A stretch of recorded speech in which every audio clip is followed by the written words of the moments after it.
And we are back with a brand new episode. Of course, you've read the title.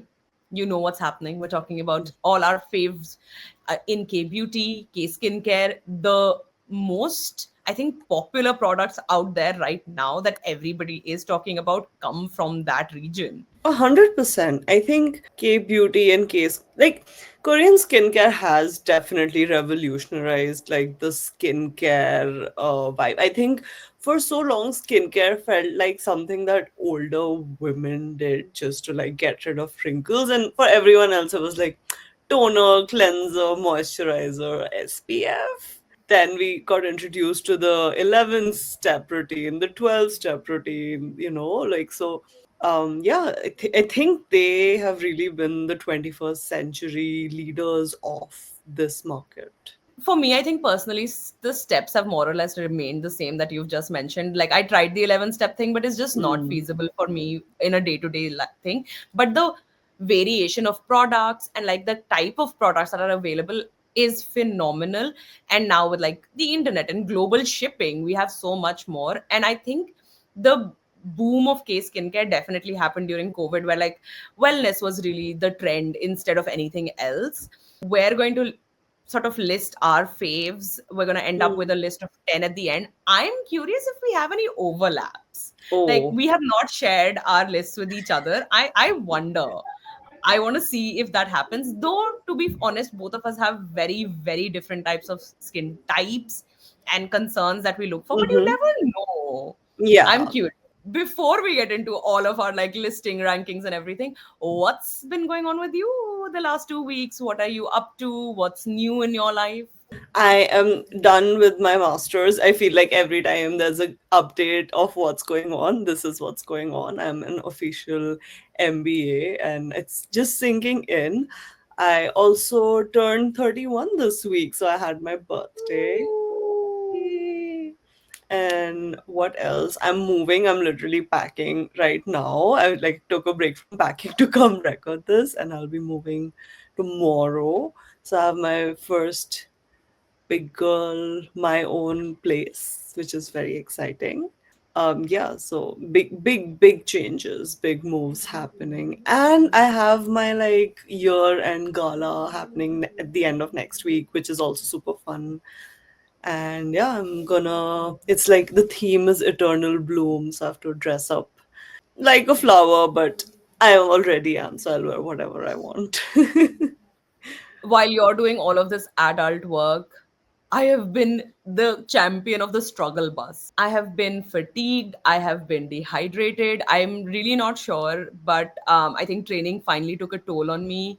And this last week, I think I have just been barely making it through a very short run. Like, honestly, at this point, I have run upwards of 100 kilometers every month for the last like 3 or 4 months. But running like 8 kilometers last week felt like torture. So I took the entire weekend off. Didn't move at all, stayed in one place, bed rotted. And then I did what I do every time that I have an emotional upheaval, which is bleach my hair. If you're watching on YouTube, you can see the bleached hair. If you're listening to us on Spotify, you can imagine it. Or come over on YouTube and check it out. I am initially my plan was just to leave the bleached as it is and like to maintain this as my new hair era. But I'm Hmm. not too pleased with how it came out. Like I feel like I imagined something else and it Hmm. came out differently. I feel like in the screen right now it still looks like how I imagined it, but in person it's really not. So I am a little tempted because, or maybe it's just because I have a blank canvas. I'm like, what about some color? And seeing as I'm going to watch Hobie in about 3 weeks, 2 weeks, I Hmm. feel like y'all can guess what color is happening. Green. No, it's purple. That was the joke. Hey, oh, yeah. Like, I mean, I would love to do green. Green is one of my favorite hair eras that I've had personally, and I think it's also the lowest maintenance color that I've ever done. Mm. I really enjoyed being green, and one of my other options was to be green, but purple's just so easy. And like, Bora, hey, you guys. And because I've been so stressed and busy because of all of this, like stress on my physical body, I've had no time to keep up with anything in K-pop or Oh. K-drama at all. And I Mm-hmm. know there's things going on, and I know that like Coachella happened, Lisa performed, I watched the performance, and I think that's kind of the extent of it. And I want to blame, okay, I know I started this sentence by blaming everything on my physical state, but honestly, are you ready, guys? This is can I be honest? It's because I discovered a different group altogether, and then I had to deep dive in it so hard. Oh my God, what? Ooh. Yeah, so it's this Pinoy Filipino group called SB19. They're really popular. Oh, yeah. I've yeah, I've seen them trending on Twitter for years. I have so I follow Leah Salonga, who's this Mm, incredible Broadway singer who's also very big army. I think she owns the Tay Mule bag as well. yeah. Like she's big army. She's Mm-hmm. also herself, she's Pinoy, so she is a SB19 stan, and she Mm. posted about them. She posted some reel or something, and I watched it and I was like, you know what? I get it. And the worst part is I've been to Philippines. I've seen like so much of their merch and everything. And I was like, yeah, they seem like great, good looking boys, but I didn't have any interest beyond that. But that one reel she posted, I was like, gotta follow up. And I think I spent this entire weekend just watching so much of their content, listening to so much of their music. Unfortunately, I do have to say, a lot of their music, especially recently, is not for me. Mm-hmm. Like, it's giving Stray Kids, and it's enough that Stray Kids exists. Mm. Like, we don't need more of that. But yeah, That's SB19 incredible. took over so much of my brain space this weekend. Speaking of K-pop news, Jennie has a Haribo collaboration. It's called Ruby Hearts. Oh no, that's I adorable. love it. Like, I'm so here for it. That's so clever. Honestly, I feel like Jenny has such good collabs. Like even her Gentle Monster one where they Mm. spelled gentle with a J.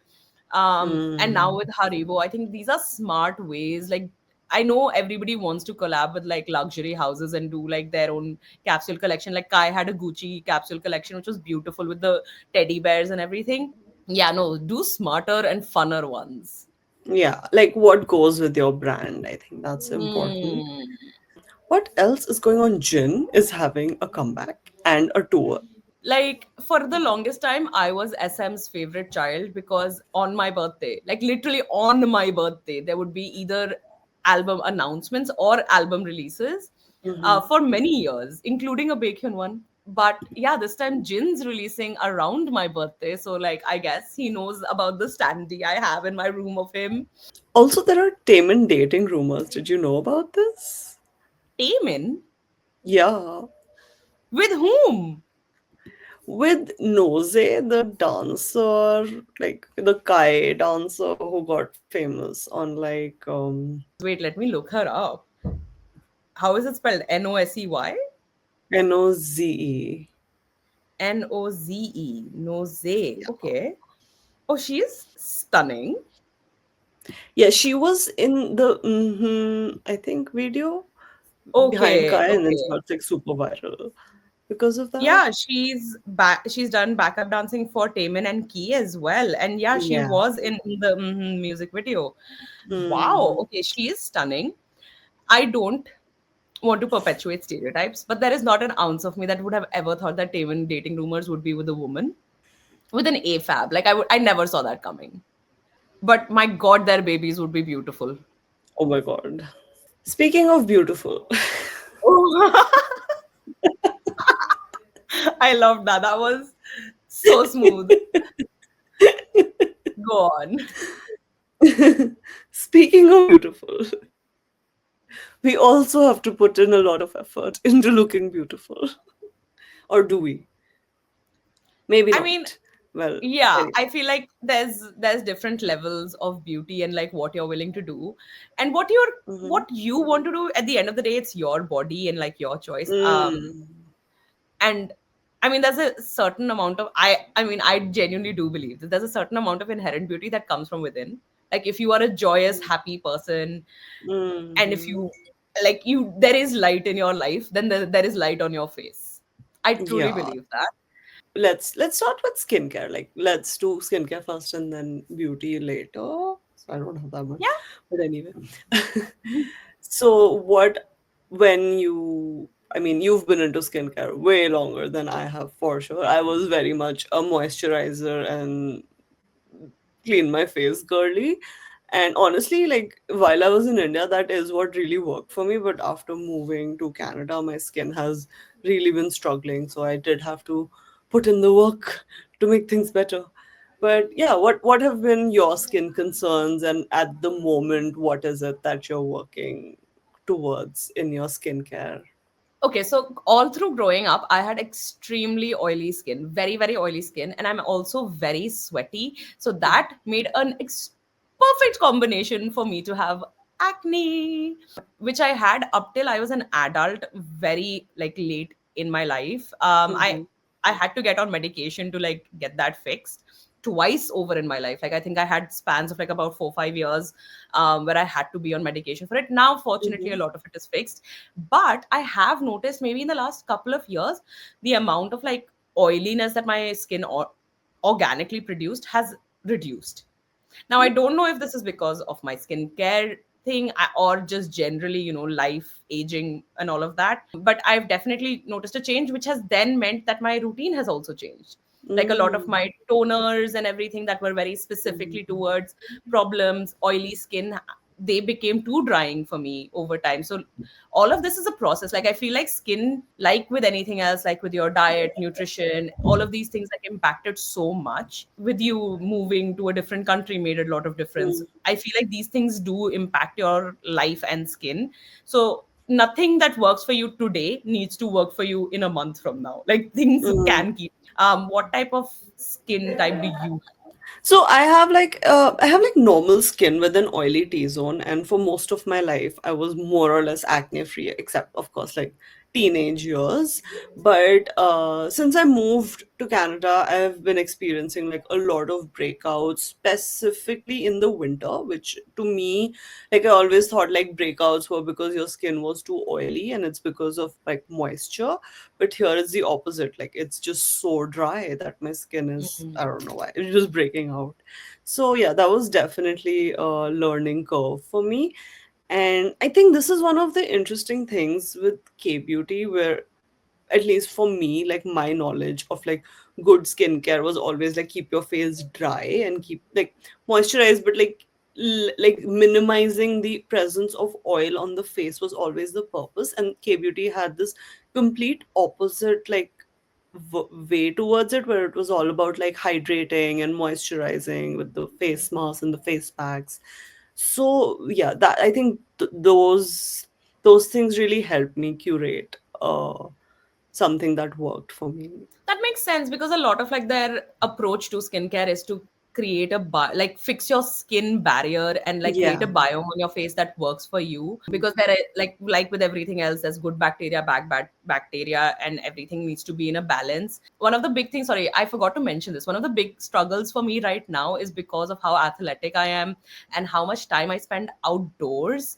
Dirt, sun, pollution, all of these things are like my current safety concerns for my Mm-hmm. face and skin. Okay, I do want to say we've been talking a lot about like how much we love K beauty and K skincare. Not all of it is formulated for universal care. Like Mm-hmm. it's very specifically made for Koreans in living in Korea, which is a very temperate climate. So there are a Mm-hmm. lot of their products which are very, very famous and extremely hyped, but won't necessarily work for you or me because we live in very different areas and have very different skin types. So let's start with, but this is not a ranking. We're just listing out our faves. Hmm. My favorite cleanser is the Vanilla Co Clean It, the Zero Cleansing Balm. Technically, it's not like a cleanser, it's a cleansing balm for like makeup removal, but it is oil based, it dissolves quickly, it is very good for acne prone, sensitive skin, and also doesn't leave your skin feeling oily, and is really good for your eyes. Like I've used a lot of oil Mm-hmm. based cleansers and makeup removers in the past, and inevitably they hurt my eyes, but this chef's kiss. 17's Jung. Jongan also had a collab with them, and I bought a 2 for 1 pack just so that I could get like a mini photo card of him. It was Great. I love it. Go back and watch one of our haul videos. Like I did a huge haul from like Japan and East Asian like beauty and skincare a couple of weeks Mhm. ago, and it's definitely featured there. My favorite, I don't know if this is yours as well, but this is my current favorite toner. It's the Haru Haru Wonder Black. I have been through a few like toners, and I Hmm. always I have another one actually. This is the Round Lab Doctor one. So this, I don't know, it's like apparently a slightly acidic toner that helps like clear out your skin, but it's not, you don't feel it. So initially when I had a lot of breakouts, I started with that and it really helped me clear out my skin. But once my skin was cleared out, I needed something very hydrating and like moisturizing. And I think the Haru Haru Wonder Toner was super wonderful for it. And I don't know, I think you recommended it to me, so I was like, let me try it out. So I was like, oh my god. I saw it at Marshall's for like $12, and I was like, okay, let me go get this. Yeah, I'm a big Haru Haru fan. I think there are two brands which have like repetitive names. One is Haru Haru and the other one's Holika Holika. And I love Hmm. both of their products. I think most of them turn out to be, if not really good, at least like a good standard. This is like my Lux product. Like this is when I'm feeling bougie and like, oh, I need to prep. Like if I'm getting prepped to go somewhere, like 2 days before I start using this, and it definitely feels like my makeup goes on a lot more smoother. I don't know if it makes a difference in like how I appear, but yeah. It's a Suvasu First Care Activating Serum, Oh, and it is, bougie. yeah, like I said, very bougie. It's very like hydrating, and it genuinely feels like it preps my skin more. Like I like the overall health, even within like a couple of days of use, I do feel a difference. I wish, I wish I could afford to use it constantly, but no, like it's a once in a while thing. This is like my favorite ampule serum brand, like I don't, Madagascar Centella Skin 1004, whatever. It's a long mouthy name, but I have absolutely loved each and every one of their toners. I'm out of my favorite one, which is the Probiotica one, which again, like super helped heal my skin. Like every time my skin feels like a little off, I'm having a few breakouts or whatever, I just put on that. Like that's a kind of essence or serum that doesn't even need a toner, like even if, or even sometimes doesn't even need a moisturizer. Like you can just wash your face and put that on, and it's so hydrating and nourishing and really just relaxes the skin. And yeah, I have the hyaluronic version of it, I have the regular version of it, I have a tea tree version of it. Like I have all of them, and again, this is all sponsored by Marshalls.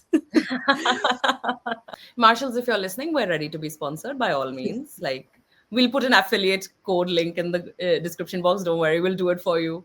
Okay, this one for me, I think was a big surprise because I'd heard a lot of talk about this, but I'd never tried it before. And I went in, pumped it on my hand, and literally walked in with a friend and I kept being, how does my skin feel like this? It was insane.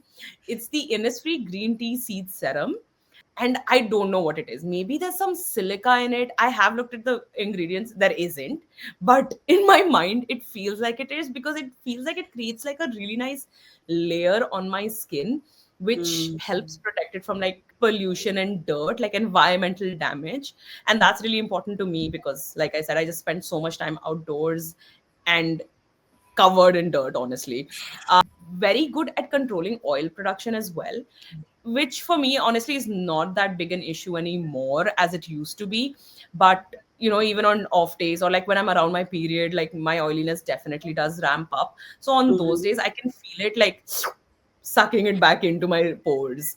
So my next product is the Beauty of Joseon Retinol Ginseng Eye Serum, except I don't use it for my under eye. Once I was done solving all my like breakout issues, I did have like some textural, like residual things that just weren't going away. And everywhere on the internet was like, you have to try retinol, you have to try retinol. But my skin is like super sensitive, and I was always, I'm like a little skeptical because if it's not broke, why fix it? Mm. So someone recommended, like somewhere on Reddit in the Asian beauty forum, which is my go-to like for all Asian beauty queries, someone recommended the eye cream, and I was like, if it's like sensitive enough for your under eye, then it probably doesn't harm the rest of your skin as much. Is what that was just my logic. And yeah, I tried it and it really helps. So obviously I don't use it like every day. I try to use it maybe once a week, or if I'm feeling like super textural or having like whiteheads and things like that. But yeah, it's really helpful to just even out my skin a little, make it like super soft and glowy. I can't believe we've made it this far into our lists without mentioning Laneige. How is this happening? Um, but yeah, for me, it's the Laneige Water Bank Hydro Essence. It's not meant to be. I don't think it's formulated as a moisturizer. But for me, especially again, I live in a really tropical environment and I can't put on heavy moisturizers and go out with my workout and like running and everything. So I have to use, but I do have to use something. So Mm. this ends up being like a really good go between the two levels because it's really gel like, it's very lightweight, and it's specifically made for people in humid conditions needing moisture. So I Mm-hmm. think that literally defines my requirement, and it's so good. But at any point, if you want to use it as, you can't use it as a moisturizer. Like if you go in with the intention that, oh, I need a moisturizer, this, I don't think this will help fulfill your criteria. It's very specifically if you have a fairly active lifestyle and you need moisture on your skin. Like Laneige is such an enticing company, like especially now with Jin advertising the cream skin. Every time I'm at Sephora, I'm like, oh my god, I need this, but I can't afford it. Okay, I just like, because glad you mentioned cream skin, because it was in my like shout outs, like my honorable mentions. Cream skin is Mhm. fantastic. Like I don't really use toners anymore. It doesn't work with what my routines are right now.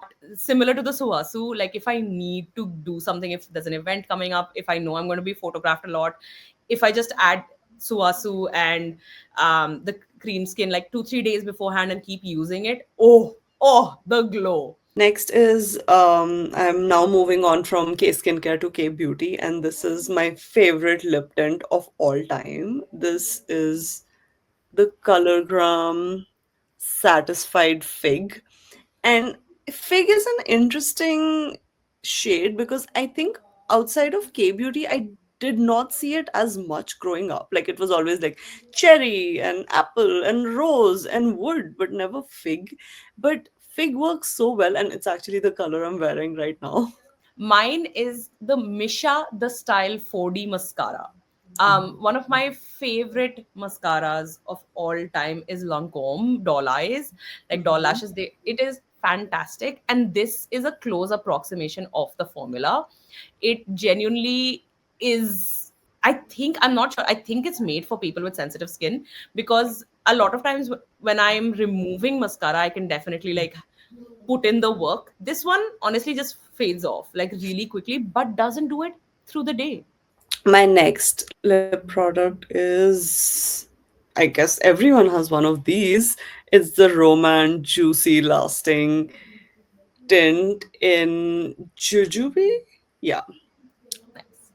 again, this is like the stain just stays for it stains for so long, and it's also like really affordable. There's so much product in there, and just I love the texture of Korean lip products. Like I mean, a lot of their makeup, in fact, I think the texture aspect of it is really a big thing, because I find like a lot of drugstore makeup, like NYX or Elf and all of those, it's always like a little sticky, it's always too creamy, like there's something off, but somehow the Korean people know how to get the texture right for me. Every K beauty person definitely has it at this point. Like I Yeah. don't think there's anybody I know who doesn't. I have that in I think the cola shade, Ooh. which is a lot more of like a cherry cola, but yeah, it's fantastic. I do have an honorable mention at the end, but yeah, Mhm. this is my last. Is the Too Cool for School art class by Rodin. Honestly, I bought this just for the name. Rodin is one of my favorite like sculptors, and I got it for the name. But it is like a three shade pan which can do highlighting and contour. And honestly, there are so many more contour palettes and things out there. you don't need more than three shades. You never use, like, if you even have one of those like five palette ones, if you look down, you will notice there are two that you use constantly and maybe a third. So I think this is like the great size. Hmm. Even if you're traveling, even if you're going somewhere, like, it's a great way to pack it. And I love Too Cool for Schools packaging. I like how they advertise. I think all of those are really good. Like, I think they and Tony Moly have like a really similar, like, cute style approach, which I like. Hmm. And their products always end up being like fairly, again, not, if even if they're not like mind blowing, they're still a good standard. So technically, this isn't K Beauty because it's J Beauty, but this is the Kiss Me Heroine Long Up Mascara, whatever, long name. This is, I cannot explain. Like, there is waterproof mascara, and then there's whatever this is. Because this, if you don't use an oil cleanser, a strong oil cleanser, to remove it, your lashes will stay up for like a week. I'm not even kidding. Like, it works like magic. There's no bleeding. It just curls your eyelashes up like mad. And I mean, I don't struggle too much with eyelashes. I know a lot of people have like really struggle with it and they need a lot. Like, personally, I think most mascaras kind of do the job for me. But this just lasts so long and it doesn't bleed. And I love that. Like, it's like beyond waterproof. And it's probably like $10. Like, it's also super cheap. And that's the other great thing about most K beauty, I feel, is that it's so affordable. Like, what's up with that? Yeah, I think like making skincare accessible is a really important move that K Beauty has done. And Yeah. you know how at the beginning of the video, sorry, at the beginning of the episode, I was like, oh, I'm curious if we'll have overlaps in our list. And we haven't so far. Mm-hmm. And technically, we still don't, but both of our last products that we're mentioning are not K Yeah. Beauty and are J Beauty. Mm. Tata had a major like push. I think in 2018, 2019, everybody had Tata. They even, I think, did like a matcha line a couple of years ago. It was the Tacha matcha. Love it. I have so many of Tacha's products that I have literally used for years, including their primer, which honestly is one of my all-time favorites for, again, like, special occasion use. Mm-hmm. I can't use it every day. It's a little too thick for me, but the water cream is fantastic. It's lightweight, oil free, it hydrates, it nourishes. It's meant for people with like problem skin, I think, and that is where I am at. Even though like it's gotten better, it's still like I still err on the side of caution. And like I said with the Laneige, like, it's not made to be a moisturizer, but I use it as such. Mm-hmm. The water cream is definitely a moisturizer. That's so funny because one of my honorable mentions was the Tatcha rice wash cleanser. Love it. Oh my god, Taja's so good. Yeah, and Um, iconic. I think it was also one of the first movers in the market, which is important. we should never forget the OGs. Yeah. Okay, we've talked a lot about our faves, and I think this should give you a good list of like what to go out and look for, especially if you can relate to any of our skin concerns. Do you have something that you absolutely don't like, or something that you're against, or something that you don't appreciate about K beauty or K skincare? I hate face masks. I have tried to get Like on the sheet bandwagon. masks? Sheet masks, Or yes. No, okay. no, not face masks. Sheet masks. Like, I have tried to get on the bandwagon. First of all, they never fit my face. Like, my face is not small. Why is it always bleeding into my hair? And then there's always so much product loss, and it just feels excessive. I think it's maybe like a luxury thing, like you just do it once in a while, or you do it in the flight when your skin is dehydrated or whatever. But it just doesn't, like, I personally dislike everything about it. And the other thing I think I find with K Beauty is that I just dislike a lot of their like palettes. I don't know if it's getting better, but every time I try like eyeshadow, concealers, anything complexion related, there's just no pigment. Like, where is the pigment? Why is it all just white powder? Like, should I just take Johnson's baby powder and splash it on my face? No, I understand. I think if you're somebody who's fond of maybe cool tones, there's still a lot of options, but warm tones definitely don't exist in Mm. palettes. One of my big issues, I have talked about this. I have talked about this on our Instagram at NoonaTalk. Go look at this. I absolutely hate foundations. I hate cushion foundations. I don't understand the hype. I honestly, even if they have the shades, which very rarely do they, but like now there are expansions in shades. But even when they have the shades, they don't look right. And I think maybe it's because of the amount of cover. Like nobody needs that much coverage. At some point, your skin has to look human, and it just never looks right. And I think this is a problem that I have with like sun sticks as well, like them becoming really popular nowadays. And I think that's the same issue that I have with cushion foundations, where if it's touched my face, I don't want it going back in. Like Mm. that doesn't fit right for me. And a lot of people do tend to use sunsticks and cushion foundations through the day, topping up and like keep applying and all of that. Once I've left my house, my skin is not clean. Like no matter where I'm going, even if I go directly to my from my air conditioned house to my air conditioned car to an air conditioned mall, for example, my skin is not clean, and I don't want to put product on from a thing that will go back into that. Like I don't Mm. even like that in like lip applicators and things, so that's why I try to use like pumping, like squeezing products instead. Like when you're dirty and sweaty outside, why do you want to like rub something and then put it back in? No, Mm. that's just such a hard no for me. Like both of these as a concept, like I'm just like, why? How are you doing this? Especially like we live in South Asia. That's not a thing. But you're right. One of the big issues is that it's just not formulated with enough pigment. Like I Yeah. really struggle with that. Like even if it's warm toned, like there's just no pigment. I can't see it. Like where is the Mm. color? Mm. And I guess that's just like a demand of their population. Like Hmm. how weddings in South Asia look very different to how weddings anywhere else in the world look. I think it's just like what we expect when we're putting on makeup versus what they want to look like. Mm-hmm. Okay, I think that should, if you're somebody who's into skincare or beauty, even if you're starting out, even if you're very experienced, like these may be some names that you may not have heard before. Maybe you want to go ahead and try them. Maybe you were waiting for somebody to have reviewed them, so you have that now. We will be back in a little bit of a longer time than 2 weeks. Honestly, actually, I think I said that. I don't know if we're back after that much further out. I think we're Okay. back for like 2.5 weeks. But in the meanwhile, I was Sarah. Now, Sophia. Bye.